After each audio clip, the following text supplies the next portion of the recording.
Assalamualaikum warahmatullahi wabarakatuh dan selamat sejahtera. Okey, bertemu kita dalam sesi video untuk pelajar yang berada di rumah, sesi PDPR. Hari ini video ini adalah ditujukan untuk semua pelajar cikgu, 2 sukses, 2 karisma, 2 proaktif dan 2 anugerah. Jadi kesemua kelas akan belajar satu bab yang sama iaitu bab 11, transformasi isometri.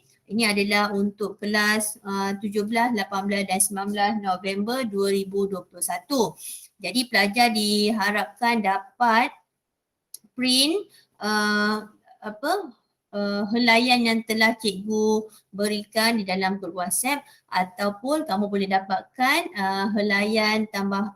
helaian soalan tersebut pada description video ini. Nanti kamu klik pada link warna biru itu, kamu boleh download daripada situ. Okey, kita akan mulakan kelas kita pada hari ini. Okey, ini merupakan satu topik yang baru, jadi cikgu akan perkenalkan sedikit dulu apa yang nak diceritakan dalam bab 11 ini. Okey. Okey, transformasi. Okey, transformasi. Transformasi ni berasal daripada perkataan bahasa Inggeris iaitu transform. Transform ni bermaksud berubah. Okey? Berubah ataupun perubahan. Perubahan ya. Okey, so perkataan isometri ni, okey, persamaan isometri ni membawa maksud yang sama. Yang sama. Okey, berubah tapi yang sama. Okey, dalam topik ini ada 3 elemen penting. 3 bahagian besar lah. 3 bahagian besar yang kita akan belajar iaitu translasi.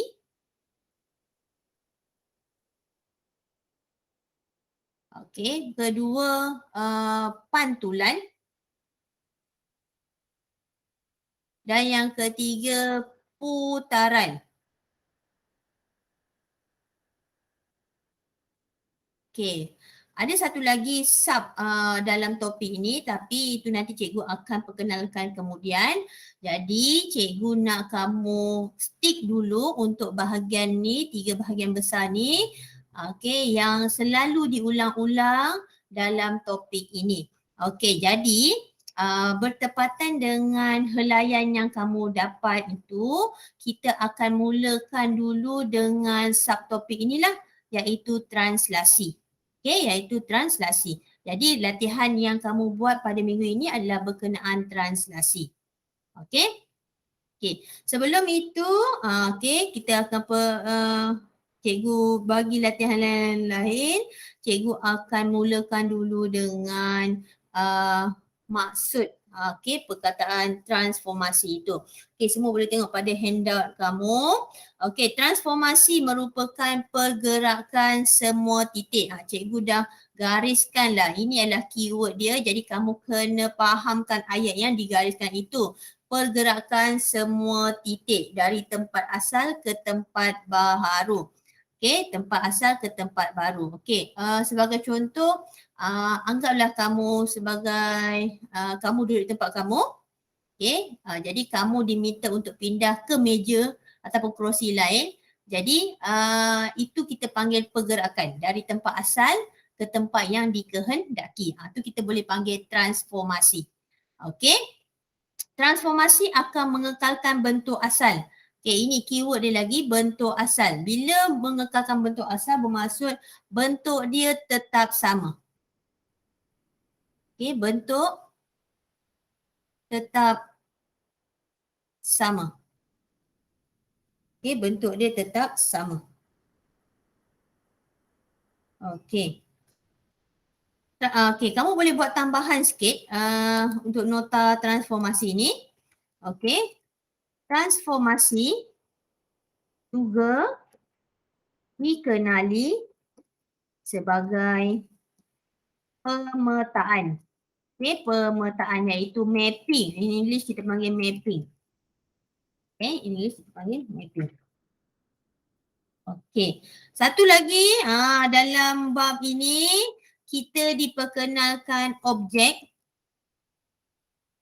Okay, ada satu lagi nota tambahan cikgu sertakan.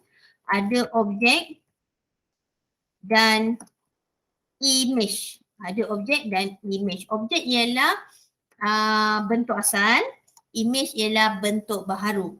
Okay, so sini cikgu tambahkan sikit. Objek ialah bentuk asal. Okay, image ialah bentuk baru. Okay, kamu boleh buat tambahan untuk nota tersebut. Okay, seterusnya kita pergi ke slide seterusnya. Okey, kita akan tengok pada soalan pertama. Okey, nyatakan sama ada setiap yang berikut adalah transformasi atau bukan. Okey, ingat balik semula transformasi ialah perubahan titik dan tidak berubah bentuk. Okey, tidak berubah bentuk. Okey, bermaksud bentuk tu kekal sama, cuma arah dia mungkin berbeza. Okey, dia menghadap tempat lain, dia menghadap ke, mungkin jadi ke atas, ke bawah, itu tak ada masalah. Asalkan bentuk dia tetap sama. Contohlah kan, kamu ada, okey, contoh, okey, ini adalah bentuk petak, segi 4. Okey, bila dia berpindah, cikgu suruh dia pindah ni, kononlah dia nak pindah ke sini. Bila dia pindah sini, dia kena kekalkan bentuk asal dia juga. Okey, dia tak boleh jadi suatu bentuk yang lebih besar, tak boleh. Dia tak boleh jadi bentuk yang lagi kecil pun tak boleh. Okey, dia mesti bentuk asal. Okey, ini kalau kita nampak bentuk segi 4 kan, kebetulan grid ni pun segi 4. Okey, kalaulah cikgu ada objek, okey, bentuk dia seperti ini. Okey, nampak beza kan? Okey, jadi bila kita suruh dia pindah, okey, pindah tu maksud bergerak lah, kata asal kan. Bila suruh dia bergerak, dia mesti menghasilkan bentuk yang sama. Okey, boleh jadi macam ni. Okey, tengok bentuk dia masih lagi sama ataupun okey, dia boleh berubah pandangan macam ni. Okey. Okey, ini kita panggil dia bentuk yang kekal ya, bentuk yang sama ataupun dia berbeza. Okey. Okey. Pun boleh. Cikgu tetapkan. Cikgu lukis sekejap. Okey. Macam ni. Boleh. Asalkan bentuk dia masih lagi nampak sama. Okey, pindah ke pusing ke apa itu akan bergantung kepada ni bergantung kepada sama ada translasi ke, pantulan ke ataupun putaran. Okey. Jadi kita nak tengok dia akan transformasi ke ataupun bukan. Okey, kamu jangan keliru ya antara transformasi dengan translasi, nama sama-sama dekat trans belakangnya C kan. Jadi kamu jangan keliru. Ini transformasi. Transformasi melibatkan 3 iaitu translasi, okey, pantulan ataupun putaran. Okey. So dia mesti kekal bentuk. Okey, kamu boleh take note kat situ ya. Kekal bentuk. Dia pusing ke, dia sengit macam mana pun janji dia kekal bentuk. Okey, kat sini tengok ayat gambar pertama dia, anak panah ni. Ini kita panggil dia objek. Sebab dia adalah bentuk asal. Okey, bila dia berpindah ni kita tak tahulah ini transformasi dia apa. Sama ada translasi ke, pantulan ke, putaran kita tak tahu. Okey, sebab apa kita belum belajar benda tu lagi. Tetapi kita nak tengok objek ni, kita nak tengok image ni, image nyata hasil ni. Image nyata hasil ni adakah dia berubah bentuk? Okey, berubah bentuk tak? Kamu rasa? Okey, dia tak berubah bentuk kan? Dia cuma berubah arah. Tengok anak panah ni ke atas, bila dia melakukan transformasi, dia berubah arah pergi menghala ke belah kanan. Okey, jadi kat sini kita boleh cakap dia adalah transformasi. Sebab apa transformasi? Siapa boleh bagi tahu? Okay, dia adalah transformasi kerana tiada perubahan bentuk. Okay, ni tiada perubahan bentuk. Bentuk tak kekal, tak ada berubah. Jadi dia transformasi. Cuma kita tahulah transformasi translasi ke pantulan ataupun putaran. Okay, boleh ya? Kita tengok gambar kedua. Okay, gambar ni. Kita panggil apa ni? 3/4 daripada bulatan ni. Kita panggil ada bentuk bulatan. Sukunya telah dibuang. Okay, so ini adalah objek. Okay, ni objek. Sebab dia asal. Nampak anak panah dia ke sini, dia akan jadi image.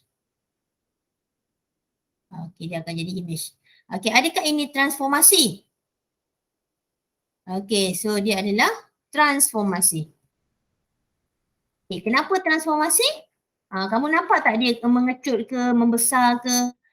Okay, so tak ada kan? Bila tak ada, kita boleh katakan dia kerana tiada perubahan bentuk. Okay, tiada perubahan bentuk, tak mengecut, tak mengecil, tak membesar. Okay, kita tengok gambar ketiga. Okay, asalnya ni bentuk apa ni? Segi empat sama. Okay, segi empat sama sebagai objek.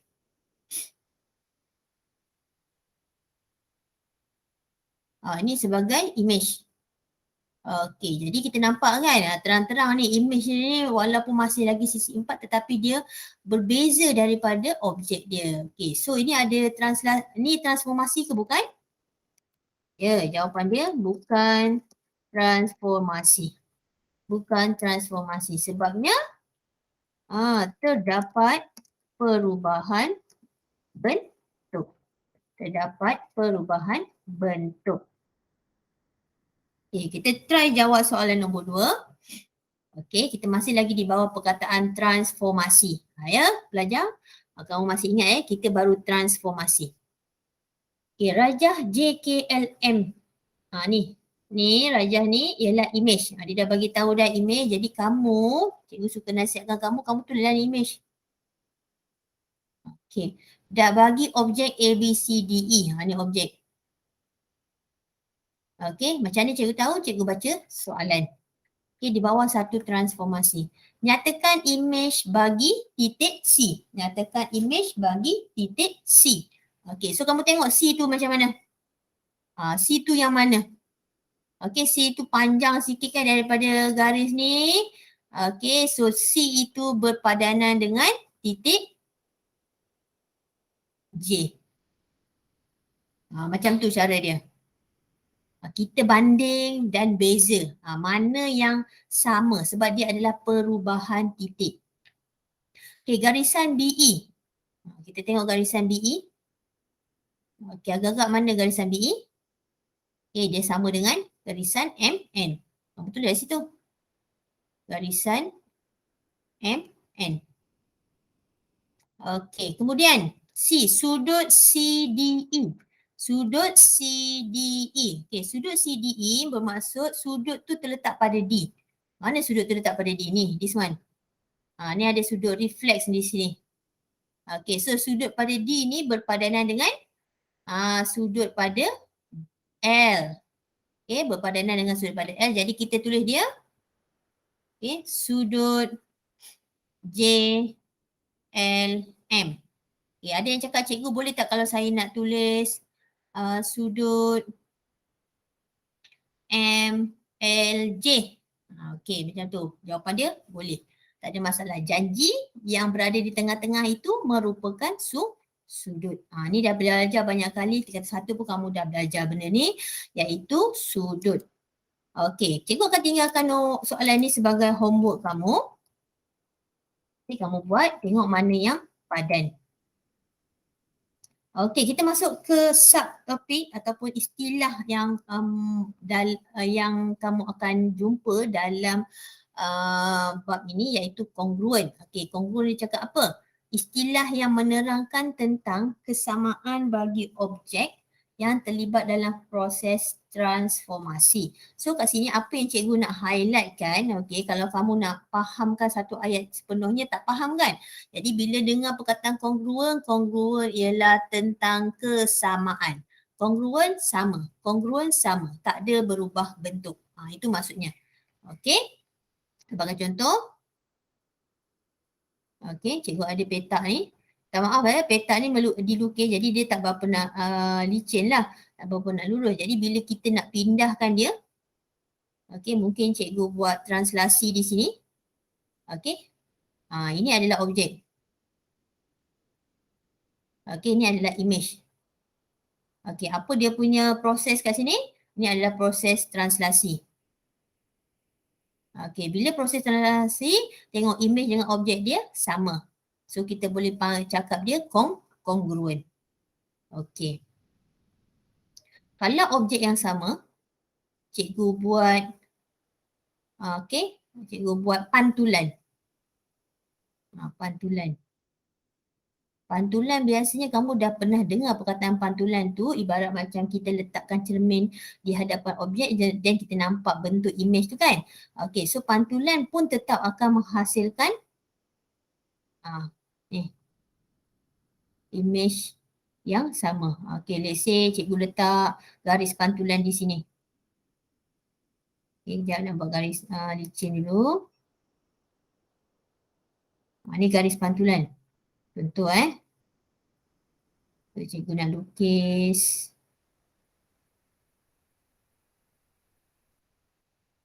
Okey, ni. So ni tadi objek tadi. Ni image. Okey, so bila kita nampak kedua-duanya sama, bermaksud dia adalah kongruen. Okey, sama juga kalau kita nak buat apa? Putaran. Okey, putaran ni dia melibatkan jangka lukis dengan jangka sudut. So macam mana kalau kita putar, dia dapat bentuk yang sama. Okey, itu kita panggil kongruen. Nanti kita akan belajar lagi setiap satu maksud cara translasi, pantulan dan putaran. Okey, soalan nombor 3, tuliskan K bagi rajah yang kongruen dan T tidak kongruen. Okey, so kamu tengok kat sini. Okey, first awak labelkan dia O, yang ni J, ini I. Sebab I ni selepas anak panah. Okey, so kongruen tak? Bentuk dia sama tak? Ingat kongruen bentuk dia sama. Tak kisahlah dia pantul ke, dia putaran ke, dia translasi. Okey, tengok kalau masih lagi sama, tak kecil, tak mengecut, tak membesar, jadi kita akan tulis dia sebagai K. K untuk kongruen. Okey, tengok huruf ni T. Okey, labelkan dia sebagai O. Okey, tengok anak panah, dia akan jadi I. Okey, bentuk dia sama. Bila bentuk sama, kita labelkan dia K sebagai kongruen. Okey, untuk soal gambar 3, tengok segitiga ni.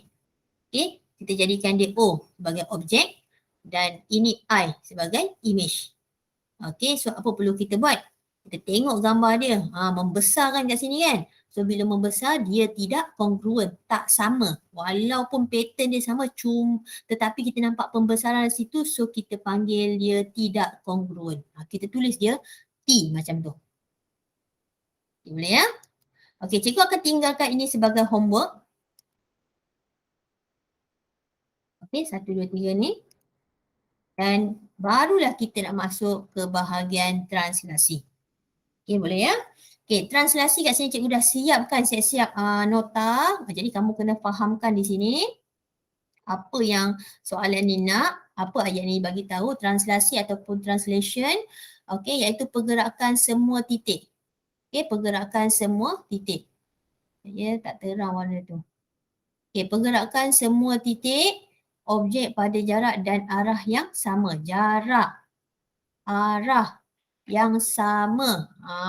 Itu keyword dia. Okey, yang kedua, translasi melibatkan pergerakan ke kiri. Ni ke kiri. Kiri awak mana? Kiri. Ke kanan.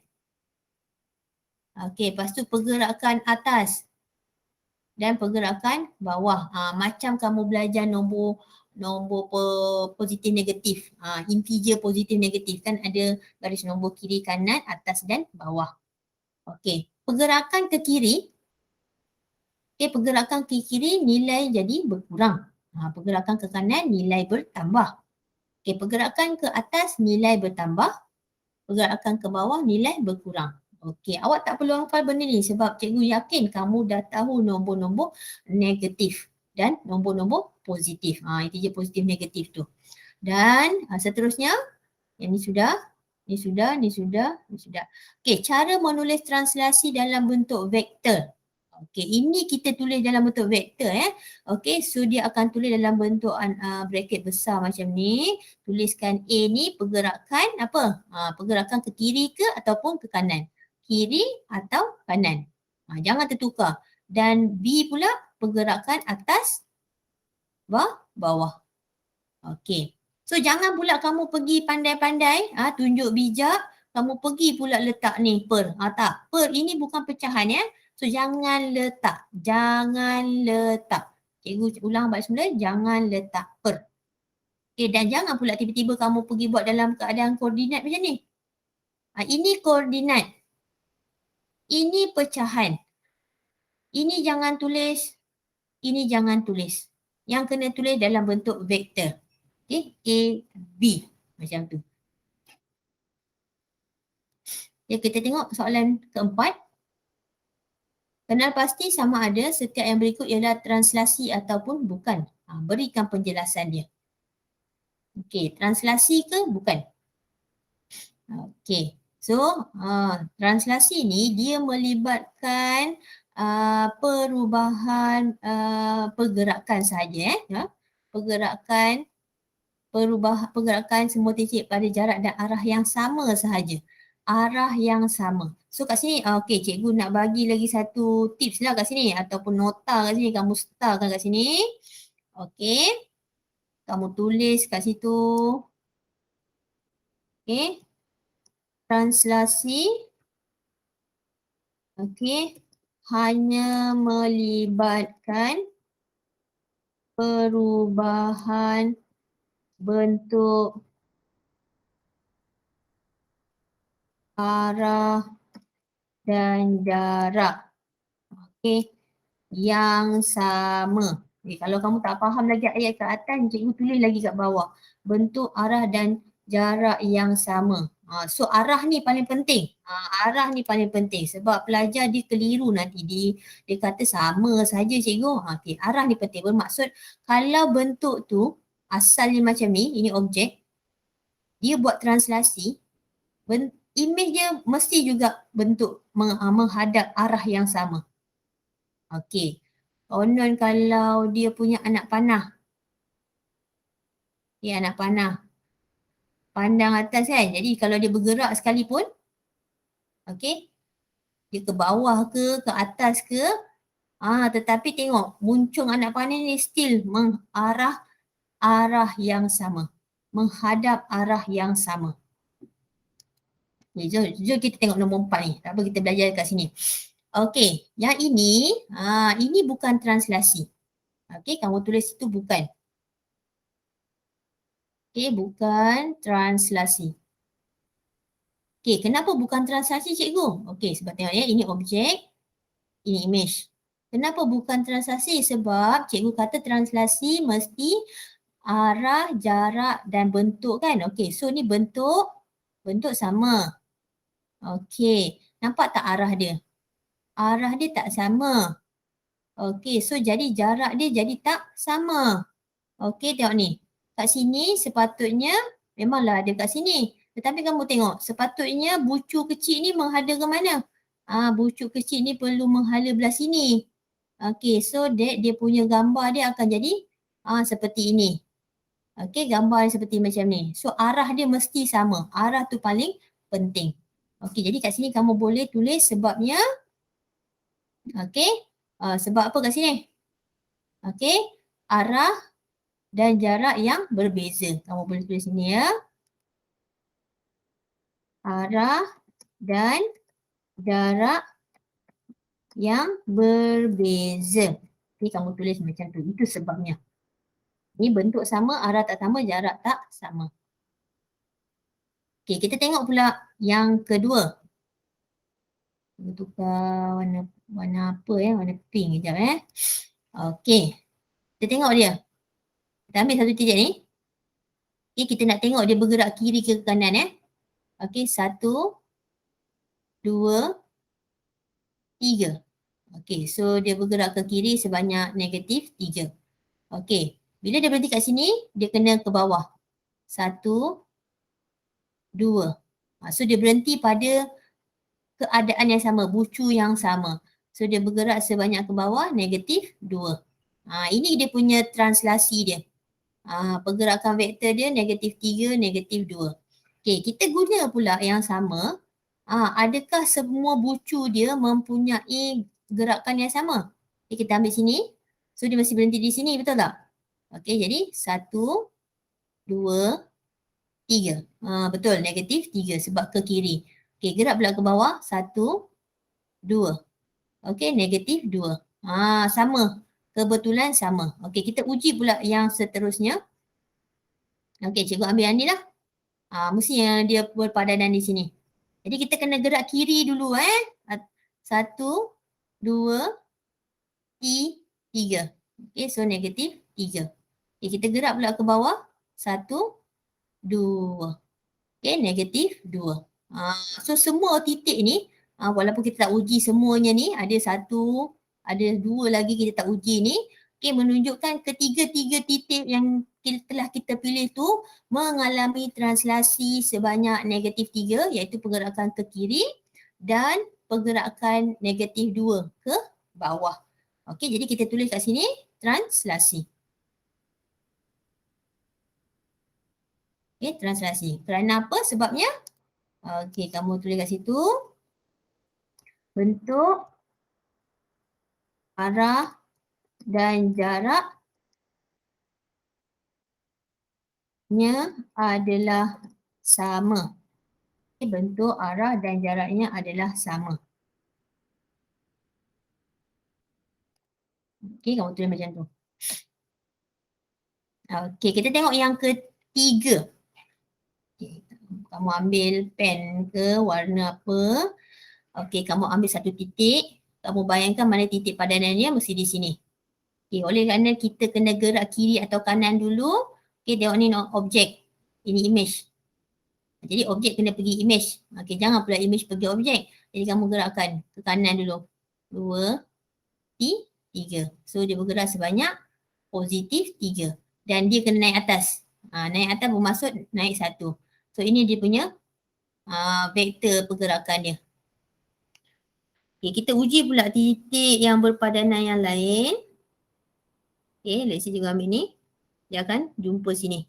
Dia bergerak daripada objek 1, 2, 3. Okay, betul 3. Okay, naik ke atas.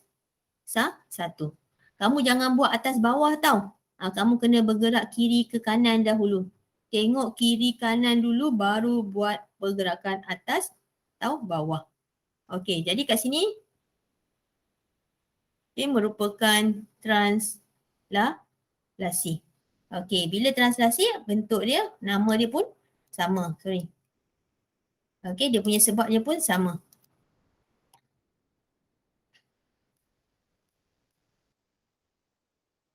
Bentuk, arah dan jaraknya adalah sama. Kamu buat macam tu. Okey. So cikgu akan sambung soalan nombor 5. Okey. Cikgu akan sambung soalan nombor 5. Kemudian untuk video yang akan datang lah. Okey, cikgu nak kamu faham dan hadamkan dahulu sehingga soalan nombor 4. Okey, boleh ya? Kita jumpa pada video yang akan datang.